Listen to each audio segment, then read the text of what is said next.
कि कबीले के मुनीर भी चिंतित दिखाई दिए। स्पष्ट था कि यह समस्या उनके लिए भी कम नहीं थी। तभी अनोखा पक्षी कबीले के लोमेश ने मुनीर की ओर देखकर अनायास पूछा, पहले बुजुर्ग, अब हमें क्या करना चाहिए? मुनीर ने कुछ पल सोचा, फिर उसने अपनी नजर अपने पीछे खड़े एक योद्धा पर डाली। वह योद्धा काले साए को देखता रहा, फिर हल्की भौहें चढ़ाकर सिर हिला दिया। ये देखकर मुनीर आगे बढ़ा। आसमान में खड़े ताकतवर योद्धा चौंक गए। क्या अनोखा पक्षी कबीले के पहले बुजुर्ग अब हमला करने वाले थे? तभी ध्रुवशौर्य ने धीरे से पूछा, मुनीर हमला करने वाले हैं, हमें अब क्या करना चाहिए? अगर मुनीर सफलतापूर्वक आगे बढ़ गए तो उन्हें बढ़त मिल सकती थी। पहले बुजुर्ग झुल्ला और वर्धन ने एक दूसरे की ओर देखा, फिर छोटू की तरफ मुड़े। इस समय छोटू की नजरें उस काले साए पर टिकी हुई थीं। कुछ पल बाद उसकी आंखों में एक चमक दिखाई दी और उसके होंठों पर हल्की मुस्कान उभर आई और उसने कहा, चिंता की कोई बात नहीं, मुनीर उससे कुछ हासिल नहीं कर पाएंगे। छोटू की बात सुनकर झुला और बाकी लोग हैरान रह गए। वे मुनीर की ताकत से अच्छी तरह वाकिफ थे। वह तब तक किसी से हार नहीं मानता था जब तक कि सामने कोई अवतार रैंक का सर्वोच्च योद्धा न हो। छोटू मुस्कुराया, लेकिन ज्यादा कुछ नहीं कहा। वह बस उस काले साए को घूरता रहा। उसकी धारणा की पुष्टि मुनीर ही करने वाले थे। आसमान में खड़े मुनीर धीरे धीरे आगे बढ़े। जैसे ही उन्होंने कदम बढ़ाया, उनके पीछे से चमकती ऊर्जा की लहरें फैलने लगीं। उनकी चमकदार आभा ने आसमान को और भी रंगीन कर दिया। मुनीर के सामने 9 रंगों का एक छोटा प्रकाश छल्ला बन गया। इस छल्ले से अजीब ऊर्जा निकल रही थी, जो वहां मौजूद योद्धाओं के दिलों को हिला रही थी। यह शक्ति पुनर्जन्म की खुशबू लिए हुए थी। यह साफ था कि मुनीर ने पूरी तरह से अवतार शक्ति का उपयोग किया था। इस हमले में बेहद ताकत थी। फिर छोटू ने धीरे से कहा, यह बूढ़ा कितना भी परेशान करने वाला हो, पर है बेहद ताकतवर। छोटू ने मुनीर के हाथ में 9 रंगों का प्रकाश छल्ला देखकर सिर हिलाया। भले ही छोटू शुरुआती महातांत्रिक स्तर तक पहुंच चुका था, लेकिन ऐसा हमला करने के लिए उसे अपनी पूरी तकनीक का सहारा लेना पड़ता। मुनीर के चेहरे पर कोई भाव नहीं थे। उनकी आंखों में ठंडी चमक साफ दिख रही थी। अगले ही पल उनका शरीर एक उज्ज्वल प्रकाश में बदल गया और वह तेजी से आगे बढ़े। एक ठंडी घातक चीख गूंजी, अनोखा पक्षी आसमानी छल्ला। क्षण भर में उनका शरीर महल के सामने पहुंच गया। उन्होंने 9 रंगों के छल्ले को काले साए की ओर पूरी ताकत से फेंका। हमले की ताकत से आसमान तक फटने लगा। फिर भी काला साया हिला तक नहीं। लेकिन जैसे ही वह छल्ला उसके करीब पहुंचा, उसने अचानक एक कदम पीछे लिया। फिर उसने अपनी तलवार को मजबूती से पकड़कर जोर से हमला किया। जब तलवार हवा में चली तो दुनिया जैसे ठहर गई। हर कोई केवल 2 आकृतियों को एक दूसरे को पार करते हुए देख सका। चारों तरफ फैली हिंसक ऊर्जा भी ठंडी पड़ गई। काला साया वहीं रुक गया। उसने तलवार वापस म्यान में डाल ली और चुपचाप खड़ा हो गया। उसी पल मुनीर, जो उसके पीछे खड़े थे, अचानक कांपने लगे। उनकी छाती पर गहरा घाव उभर आया और 9 रंगों का छल्ला चकनाचूर हो गया। घाव से खून की धार फूट पड़ी। मुनीर के चेहरे पर गहरी हैरानी छा गई। उन्होंने जमीन पर हाथ टिकाया और तुरंत वहां से भाग खड़े हुए। पहाड़ की चोटी छोड़ते वक्त उनकी हालत बेहद दयनीय थी। ये दृश्य देखकर हर किसी की रीढ़ में सिहरन दौड़ गई। पहला बुजुर्ग मुनीर, जो अवतार शक्ति को छू चुका था, एक ही हमले में घायल हो गया था। यह तलवार कितनी खतरनाक है, वर्धन और बाकी लोग हैरान रह गए। उनकी आंखों में गहरी दहशत साफ झलक रही थी। मुनीर को एक ही हमले में घायल करना, यह सिर्फ एक सच्चा अवतार रैंक योद्धा ही कर सकता था। क्या यह काला साया वास्तव में अवतार रैंक का योद्धा था? इस बीच छोटू ने गहरी सांस ली और धीरे से कहा, यह वाकई हैरान करने वाला है। यहां इतनी ताकतवर आसमान विनाशक लाश मौजूद है। छोटू की बात सुनकर वर्धन और पहले बुजुर्ग झुल्ला चौंक गए। उनकी आंखों में हल्की हैरानी थी। स्पष्ट था कि वे इस तथाकथित आसमान विनाशक लाश के बारे में कुछ नहीं जानते थे। छोटू ने उनकी यह स्थिति देखी, लेकिन वह हैरान नहीं हुआ। आसमान विनाशक लाश ऐसी चीज थी जो केवल विनाश के बादशाह के पास होती थी, और उनकी महान शक्ति के बावजूद उन्होंने जो आसमान विनाशक लाशें बनाई थीं, उनकी संख्या उंगलियों पर गिनी जा सकती थी। प्राचीन युद्ध के दौरान उनमें से अधिकांश नष्ट हो गई थीं। छोटू के पास भी एक आसमान विनाशक लाश थी, लेकिन वह बुरी तरह टूटी हुई थी। हालांकि उसे बाद में 9 पूंछ वाली लोमड़ी ने मरम्मत की थी, लेकिन वह अपनी चरम शक्ति से अभी भी बहुत दूर थी। छोटू के अनुसार एक परफेक्ट आसमान विनाशक लाश की ताकत अवतार रैंक के योद्धा के बराबर होती है, और वह काली आकृति जो विनाशक दिव्य महल के सामने खड़ी थी। यह episode RSGX silent killer super योद्धा से लिया गया है। इस चैनल पर 1200 से अधिक सब्सक्राइबर्स हैं। इस चैनल पर एक्स्ट्रा एपिसोड मिलेंगे, इसलिए जल्दी से ज्वाइन करें। डोंट इग्नोर 100% मिलेगा। शायद एक परफेक्ट आसमान विनाशक लाश थी। इस सोच के साथ छोटू के मन में हल्की ईर्ष्या जागी। वह जानता था कि आसमान विनाशक लाश कितनी ताकतवर होती है, और इसकी सबसे खतरनाक विशेषता इसका आक्रमण नहीं, बल्कि इसका रक्षा तंत्र है। एक परफेक्ट आसमान विनाशक लाश का आक्रमण भले ही अवतार रैंक योद्धा जितना हो, लेकिन इसकी रक्षा इतनी मजबूत थी कि 2 अवतार रैंक योद्धा मिलकर भी इसे नष्ट नहीं कर सकते। इसे अपने पास रखना मानो दुनिया की सबसे शक्तिशाली रक्षा प्रणाली को पाना था। फिर छोटू ने धीरे से समझाया, यह विनाश के बादशाह की अनोखी वस्तु है। मुझे लगता है कि हमारे सामने खड़ी यह आसमान विनाशक लाश एक अवतार रैंक योद्धा के बराबर ताकतवर है। वर्धन और बाकी समूह के चेहरे बदल गए। यह वाकई एक मुश्किल स्थिति थी। भले ही वे अवतार की शक्ति को छू चुके थे, वे अभी भी अवतार रैंक के योद्धा से बहुत पीछे थे। साथ ही यह विचित्र जगह इतनी अजीब थी कि अवतार रैंक का योद्धा भी यहां प्रवेश करने में कठिनाई महसूस करता। ऐसे में एक आसमान विनाशक लाश जो अवतार रैंक जितनी ताकतवर हो, उनके लिए एक बड़ी चुनौती थी। फिर निंजा ने पूछा, अब क्या करें? विनाशक दिव्य महल उनके सामने था। अगर वे पहले परीक्षण को पार नहीं कर सके, तो विनाश के बादशाह की विरासत को पाना सिर्फ सपना ही रहेगा। इस पर छोटू मुस्कुराया और बोला, कोई जल्दी नहीं है, इंतजार करो और देखो। सभी ने उसकी बात मानी और अपने दिलों में छिपी बेचैनी को दबाने लगे। आसमान में पहले बुजुर्ग मुनीर बड़ी कठिनाई से अपने अनोखा पक्षी कबीले के सदस्यों के पास लौटे। उनका चेहरा पीला था और उनके कंधे से लेकर पेट तक एक गहरा और खून से लथपथ घाव था। खून लगातार बह रहा था और उनकी स्थिति बेहद खराब थी। पहले बुजुर्ग, क्या आप ठीक हैं? अनोखा पक्षी कबीले के योद्धा घबरा गए। वे मुनीर की ताकत जानते थे, फिर भी वह इतनी बुरी हालत में वापस लौटे थे। वह काली आकृति आखिर क्या थी? मुनीर का चेहरा गंभीर और पीला था। धीरे से सिर हिलाते हुए उन्होंने पीछे खड़े व्यक्ति की ओर देखा, लेकिन वह व्यक्ति गहरे विचारों में डूबा था और मुनीर को देखकर भी कुछ नहीं बोला। मुनीर का यह हाल देखकर आसमान में सब कुछ शांत हो गया। ये एपिसोड टेलीग्राम के RSG सुपर योद्धा से लिया गया। अगर आपको अगला एपिसोड चाहिए तो टेलीग्राम पर सर्च कीजिए RSG सुपर योद्धा। इस चैनल पर सबसे पहले अपलोड होता है सुपर योद्धा का एपिसोड। जल्दी से जुड़िए। डोंट इग्नोर 100% मिलेगा एपिसोड। ये एपिसोड टेलीग्राम के RSG सुपर योद्धा से लिया गया। अगर आपको अगला एपिसोड चाहिए तो टेलीग्राम पर सर्च कीजिए RSG सुपर योद्धा। इस चैनल पर सबसे पहले अपलोड होता है सुपर योद्धा का एपिसोड। जल्दी से जुड़िए। डोंट इग्नोर 100% मिलेगा एपिसोड।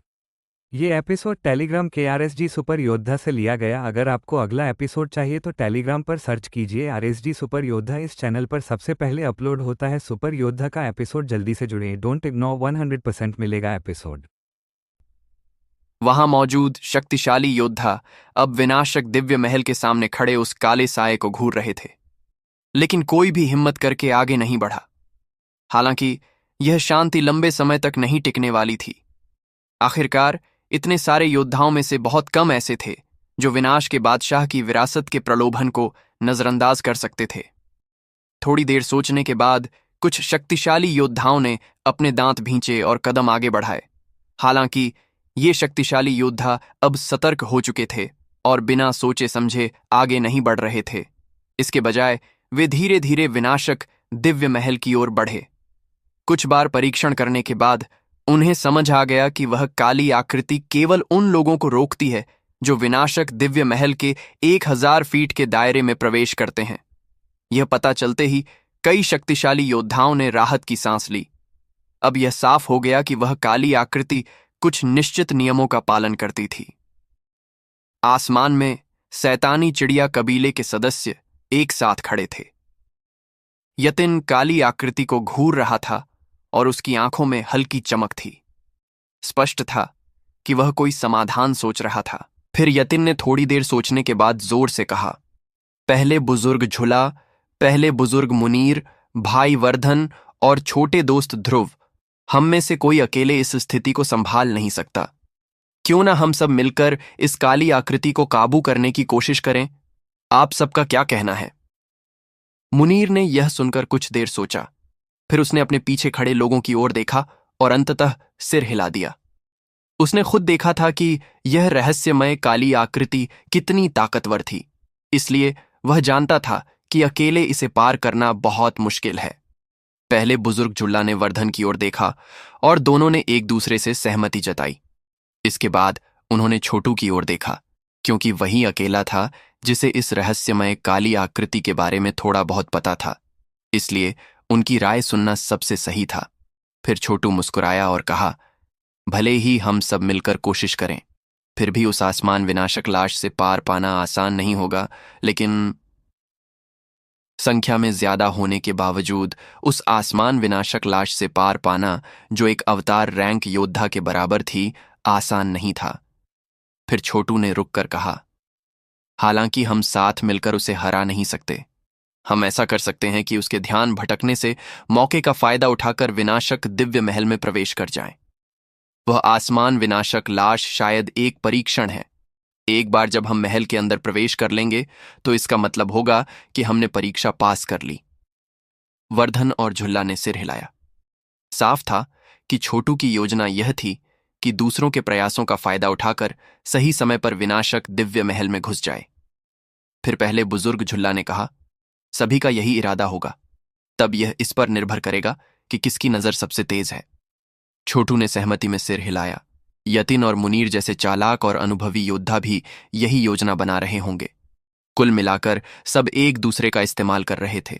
जब उसने देखा कि छोटू की योजना तैयार है, तब पहले बुजुर्ग झुल्ला ने मुनीर की ओर देखकर कहा, हाँ, पहले बुजुर्ग यतिन का सुझाव अच्छा है, इसे आजमाया जा सकता है। आसमान में खड़े अन्य योद्धाओं की आंखों में हलचल हुई जब उन्होंने देखा कि ये बड़े गुट साथ काम करने की योजना बना रहे हैं। भले ही मुनीर ने उन्हें आमंत्रित नहीं किया था, लेकिन इस समय किसी को इसकी परवाह नहीं थी। जब सही समय आएगा तो हर कोई मौका देखकर विनाशक दिव्य महल में घुसने की कोशिश करेगा। आखिरकार अगर वे विनाश के बादशाह की विरासत पालें तो शायद चारों बड़े कबीले भी उनसे डरने लगें। तो चलो, हम सब साथ में हमला करते हैं, यतिन ने हंसते हुए कहा और आगे कदम बढ़ाया। इसके बाद समुद्र जैसी विशाल शक्ति उसके चारों ओर से निकलने लगी। यह शक्ति पूरे क्षेत्र में फैल गई और उससे ऐसी तरंगें निकलीं कि वहां खड़े लोगों के दिल कांप उठे। पहले बुजुर्ग मुनीर, पहले बुजुर्ग झुल्ला और वर्धन भी यह देखकर आगे बढ़े। तीनों शीर्ष योद्धाओं की ऊर्जा, जिन्होंने पुनर्जन्म को छू लिया था, एक साथ फूट पड़ी। तुरंत ऐसा लगा जैसे खुद अंतरिक्ष भी कांपने लगा हो। छोटू यह सब देखकर हल्के से मुस्कुराया। उसने अपने कदम उठाए और उनके पीछे पीछे चल दिया। उसका शक्ति स्तर केवल महारथी महाप्राण रैंक पर था, जो इस स्थान के मानकों के अनुसार सामान्य था, लेकिन यहां कोई भी उसे कम आंकने की हिम्मत नहीं कर सकता था।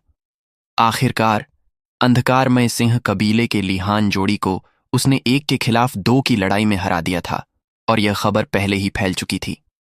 यह समूह किसी के भी चेहरे की रंगत बदलने के लिए काफी था। 4 पुनर्जन्म को छूने वाले शीर्ष योद्धा और एक शुरुआती महातांत्रिक। यह समूह संभवतः एक असली अवतार रैंक के योद्धा का सामना करने की क्षमता रखता था, लेकिन इतने ताकतवर समूह के सामने भी विनाशक दिव्य महल के सामने खड़ा वह काला योद्धा एक चट्टान की तरह अडिग था। आकाश में मंडराते हुए पांचों उस काले योद्धा को घूर रहे थे। अगले ही पल वे सभी एक एक करके आगे बढ़े। उनकी गति बिजली की तरह थी और वे 5 अलग अलग दिशाओं में बट गए। इसके बाद उनके तीखे हमले बेरहमी से उस काले योद्धा की ओर बढ़े। भयंकर शक्ति चारों ओर फैल गई। लेकिन जैसे ही उनके हमले उस काले योद्धा को छूने वाले थे, उसने अचानक एक कदम आगे बढ़ाया। तुरंत उसके हाथ में मौजूद काली तलवार से एक ठंडी चमक निकली और वह हवा को चीरती हुई चली। इसके बाद एक तलवार की रोशनी चारों ओर फैल गई। उनके डरावने हमले तुरंत ही बिखर गए। छोटू और उसके समूह के हमले पूरी तरह से नष्ट हो गए। हालांकि यह उनकी अपेक्षा के अनुसार ही हुआ। तुरंत ही मुनीर और बाकी चारों ने एक साथ चिल्लाते हुए अपनी हथेलियां मारीं। फिर प्रकाश के खंभे उनकी हथेलियों से निकले, जिनमें पुनर्जन्म की तरंगें भरी हुई थीं। चारों प्रकाश के खंभे उस काले योद्धा की काली तलवार से टकराए। चारों ने मिलकर हमला किया और किसी तरह उस आसमान विनाशक लाश के हमले को रोकने में सफल रहे। लेकिन इसकी कीमत यह हुई कि उनकी हथेलियां लगातार कांप रही थीं और उनके गले से हल्की कराहें निकल रही थीं। प्राचीन बिजली का चिन्ह। छोटू की आंखों में चमक आई। उसने अपने मन में विचार किया और आकाश में तुरंत गरजते बादल जमा हो गए। अचानक एक विशाल बिजली का चिन्ह नीचे गिरा और उस काले योद्धा पर जा गिरा। लेकिन जैसे ही बिजली का चिन्ह उस काले योद्धा से टकराया, उसकी देह से एक काली चमक उभरी और पूरे हमले को निगलकर नष्ट कर दिया। यह देखकर छोटू जरा भी हैरान नहीं हुआ। आखिरकार उसके पास भी एक आसमान विनाशक लाश थी, इसलिए वह जानता था कि यह वस्तु विनाश की शक्ति रखती थी और विभिन्न हमलों को निगलने में सक्षम थी। छोटू का हमला निष्फल होने ही वाला था कि अचानक पीछे से हवा की आवाजें आईं। जब उसने मुड़कर देखा तो पाया कि कई योद्धा झुंड की तरह वहां उमड़ रहे थे। ऐसा लग रहा था कि वे अब खुद को रोक नहीं पा रहे थे। अचानक 100 से अधिक योद्धा विनाशक दिव्य महल के सामने आ गए। इसके तुरंत बाद उस आसमान विनाशक लाश की आंखों में एक गहरी काली चमक उभर आई। छोटू, जो उस लाश के काफी करीब था, तुरंत उस बदलाव को देख सका। उसकी आंखों में झटका साफ दिखा और उसने तुरंत अपनी हथेली पलटी। फिर रहस्यमय दिव्य महल झटपट प्रकट हो गया। छोटू, जो उस लाश के काफी करीब था, तुरंत उस बदलाव को देख सका। उसकी आंखों में झटका साफ दिखा और उसने तुरंत अपनी हथेली पलटी। फिर रहस्यमय दिव्य महल झटपट प्रकट हो गया। उस आसमान विनाशक लाश ने एक नीची दहाड़ लगाई। फिर उसने अपनी काली तलवार हवा में घुमाई। तुरंत उसके पीछे की जगह जैसे टूटने लगी और एक विशाल काला प्रकाश पूरे क्षेत्र में फैल गया। वह काला प्रकाश जगह को चीरता हुआ चारों ओर फैल गया। तुरंत आगे बढ़ रहे सभी शीर्ष योद्धाओं की रक्षा ढह गई और खून आसमान में बिखर गया। इसके बाद कई लोग दर्द भरी चीखों के साथ पीछे की ओर गिर गए। यहां तक कि पहले बुजुर्ग झुल्ला और बाकी 3, जो आसमान विनाशक लाश के सबसे करीब थे, भी पीछे हटकर 1000 फीट दूर जा गिरे। इस दौरान उनके हाथ खून से लथपथ हो गए। छोटू की चतुराई और तेज प्रतिक्रिया ने उसे बचा लिया। जब वह काला प्रकाश उसकी ओर बढ़ा तो रहस्यमय दिव्य महल ने आकार बदलकर उसकी रक्षा की। हालांकि जैसे ही काला प्रकाश गुजरा, वह महल सिकुड़कर फीका हो गया और अंत में एक मध्यम रोशनी में बदलकर छोटू के शरीर में वापस चला गया। स्पष्ट था कि उसे भी नुकसान पहुंचा था। जब रहस्यमय दिव्य महल छोटू के शरीर में वापस चला गया तो उसके पास परेशान होने का समय नहीं था। उसने चारों ओर देखा और जल्दी से समझ लिया कि आसमान विनाशक लाश पर जो काली चमक थी, वह अब मंद हो चुकी थी। साफ था कि पिछले हमले ने उसकी शक्ति का एक बड़ा हिस्सा खर्च कर दिया था। छोटू की आंखों में एक चमक आई और उसने एक कदम आगे बढ़ाया। फिर उसका शरीर बिजली की तरह तेजी से बढ़ा और वह सीधे विनाशक दिव्य महल की ओर दौड़ पड़ा। हालांकि जैसे ही छोटू ने आसमान विनाशक लाश को पीछे छोड़ा, उसकी काली चमक फिर से बढ़ने लगी। हैरानी की बात यह थी कि उस काले योद्धा ने मुड़कर हमला नहीं किया, बल्कि उसने अपनी तलवार घुमाई और छोटू की ओर हमला किया। छोटू की आंखें चमक रही थीं। इस बीच उसके पीछे की जगह टूट रही थी, क्योंकि वह तेजी से आ रही तलवार की चमक उसकी ओर बढ़ रही थी, जिससे उसके शरीर के बाल खड़े हो गए थे। अचानक उसने हाथ लहराया। एक काली चमक फटी और छोटू के पीछे एक काली आकृति प्रकट हुई। यह आकृति बिल्कुल उसी काले योद्धा जैसी थी जो छोटू के पास था। साफ था कि वह आसमान विनाशक लाश अब छोटू के काबू में था। एक काली चमक फटी और छोटू के पीछे एक काली आकृति प्रकट हुई। यह आकृति बिल्कुल उसी काले योद्धा जैसी थी जो छोटू के पास था। साफ था कि वह आसमान विनाशक लाश अब छोटू के काबू में था। वह डरावनी तलवार की चमक नीचे की ओर आई, लेकिन जैसे ही तलवार उस काले योद्धा पर हमला करने वाली थी, एक काली चमक उसकी आंखों से निकली और उस तलवार के रास्ते को बदल दिया। फिर वह तलवार छोटू के आसमान विनाशक लाश से होकर उसके दाहिनी ओर से निकल गई और फिर वह काली आकृति तेजी से छोटू की ओर बढ़ी। जब उसने अपने आसमान विनाशक लाश को अवरोध के रूप में इस्तेमाल किया, तब छोटू पहले ही विनाशक दिव्य महल की ओर दौड़ चुका था। उसने अपनी आंखों से एक निगाह डाली और देखा कि वह काली आकृति अब उसके पीछे थी। फिर उस काली आकृति की भयंकर चमकदार तलवार बेरहमी से उसकी ओर बढ़ी। अब छिपने का कोई तरीका नहीं था। छोटू की आंखें चमक रही थीं। अचानक उसने अपनी दांतें भींची और पूरी तरह से आसमान विनाशक लाश को नजरअंदाज कर दिया। उसने जोर से जमीन पर कदम मारा और चट्टान को चूर चूर कर दिया, जिससे मिली ताकत से वह आगे बढ़ने लगा। बस थोड़ी और दूरी। छोटू की नजरें विनाशक दिव्य महल की सीढ़ियों पर थीं, जो अब उसके पास आ चुकी थीं। फिर एक गहरी आवाज में उसने कूच किया और सीधे सीढ़ी पर कदम रखा। जैसे ही छोटू का पैर सीढ़ी पर पहुंचा, एक ठंडी चमक उसके सिर के पास से कटी। लेकिन वह चमक अचानक रुक गई जैसे ही वह छोटू से टकराई। सारे स्थान पर गहरी चुप्पी छा गई। वर्तमान दृश्य बहुत अजीब था। छोटू का पैर जैसे ही सीढ़ी के किनारे पर पहुंचा और उसने अपने पंजों से अपना शरीर संभाला, वहीं पीछे खड़ी काली आकृति अपनी काली तलवार पकड़े हुए थी। उस तलवार की तेज चमक पहले ही छोटू के सिर को छूने वाली थी। अगर वह तलवार झटके से नीचे गिराती तो संभव था कि छोटू का शरीर 2 टुकड़ों में बंट जाता। लेकिन उस आकृति ने तलवार नीचे नहीं गिराई। इसके बजाय वह बस वही मुद्रा बनाए रखी। अंत में उसने अपनी तलवार को धीरे धीरे खींच लिया और ध्रुव शौर्य और उनके समूह के शरीर पर ठंडी पसीने की बूंदें छलक आईं। फिर उस आकृति ने छोटू को पूरी तरह से नजरअंदाज किया, जिसने सीढ़ी पर कदम रखा था। ध्रुव शौर्य और उनके समूह ने यह दृश्य देखा और खुशी से चिल्लाए। वह असल में पार कर गया। ऐसा लग रहा था कि जैसे ही कोई सीढ़ियों पर कदम रखता, वह चुनौती पार कर चुका होता है। इसके बाद वह काला आकृति भी उसे नजरअंदाज कर देती। बहुत अच्छे छोटू, ध्रुव शौर्य ने अपनी पसीने से भीगी हुई त्वचा को पोंछते हुए कहा। अगर छोटू और थोड़ा भी धीमा होता तो शायद यह स्थिति पूरी तरह से अलग होती। वर्धन और पहले बुजुर्ग झुल्ला मुस्कुरा रहे थे। उन्हें नहीं उम्मीद थी कि छोटू उनसे एक कदम आगे बढ़ जाएगा। जब दोनों मुस्कुरा रहे थे, पहले बुजुर्ग मुनीर का चेहरा गुस्से से काला पड़ गया। उनके पास खड़ा पहले बुजुर्ग यतिन केवल मजबूरी से सिर झुकाए खड़ा था। हाँ, मैं पहले चलता हूं, अपने दिल की घबराहट को दबाते हुए छोटू ने मुड़कर भीड़ से कहा और फिर वह विनाशक दिव्य महल की ओर बढ़ गया। लेकिन जैसे ही छोटू आगे बढ़ने वाला था, एक हल्की सी हंकार की आवाज पूरी जगह गूंज गई। अचानक अनोखा पक्षी कबीले से एक आकृति तेजी से कूच करती हुई सामने आई। उसकी गति इतनी तेज थी कि शब्दों में नहीं वर्णित की जा सकती थी। वास्तव में भीड़ केवल एक रोशनी की किरण ही देख पाई। फिर ऐसा लगा जैसे पूरी जगह थोड़ी सी मुड़ी हुई हो। इसके बाद वह आकृति काले योद्धा के सामने आ खड़ी हुई। अन्य कबीले का वह रहस्यमय ताकतवर व्यक्ति अब आखिरकार एक कदम बढ़ाने वाला था। यह अप्रत्याशित घटना सभी की उम्मीदों से कहीं ज्यादा थी। यहां तक कि छोटू, पहले बुजुर्ग झुला और बाकी सभी के चेहरे के भाव भी अचानक बदल गए। वह आकृति बेहद तेज थी।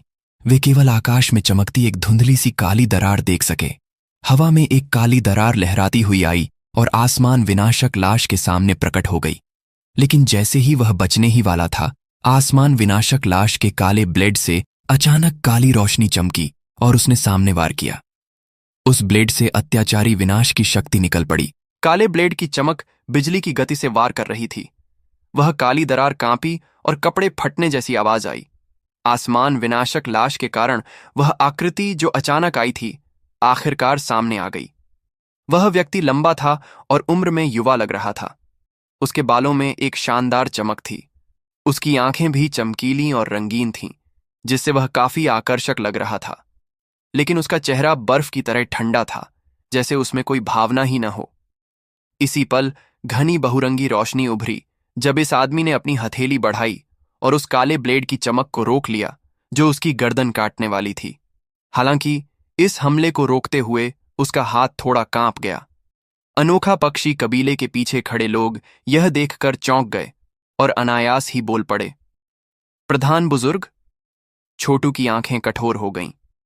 यह रहस्यमय व्यक्ति वास्तव में अनोखा पक्षी कबीले का प्रधान बुजुर्ग था। क्या यह व्यक्ति अनोखा पक्षी कबीले के सदस्यों में छुपा हुआ था? पास में खड़े वर्धन, पहले बुजुर्ग झुल्ला और अन्य लोग हैरानी से इस व्यक्ति को देखने लगे। उनके चेहरे पर भाव तेजी से बदल रहे थे और उन्होंने कहा, अनोखा पक्षी कबीले के प्रधान बुजुर्ग जीवराज? प्रधान बुजुर्ग को भी भेज दिया गया है।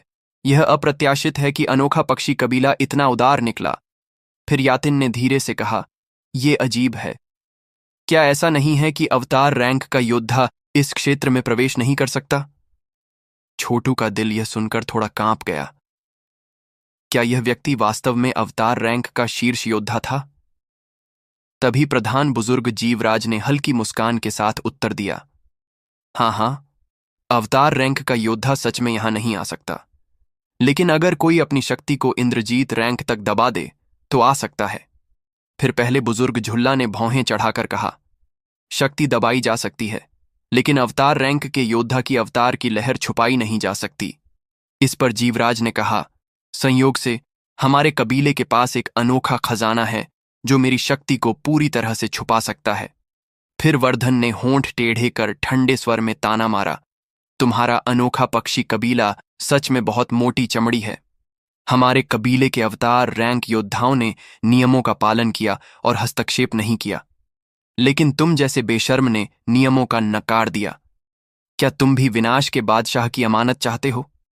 इस पर जीवराज ने हल्की हंसी के साथ कहा, मुझे क्या लेना देना कि तुम्हारे कबीले के योद्धा इतने कठोर नियम मानते हैं, और वैसे भी तुम्हारे पास कोई ऐसा खजाना। ये एपिसोड टेलीग्राम KRSG सुपर योद्धा से लिया गया। अगर आपको अगला एपिसोड चाहिए तो टेलीग्राम पर सर्च कीजिए RSG सुपर योद्धा। इस चैनल पर सबसे पहले अपलोड होता है सुपर योद्धा का एपिसोड। जल्दी से जुड़िए, डोंट इग्नोर, 100% मिलेगा एपिसोड।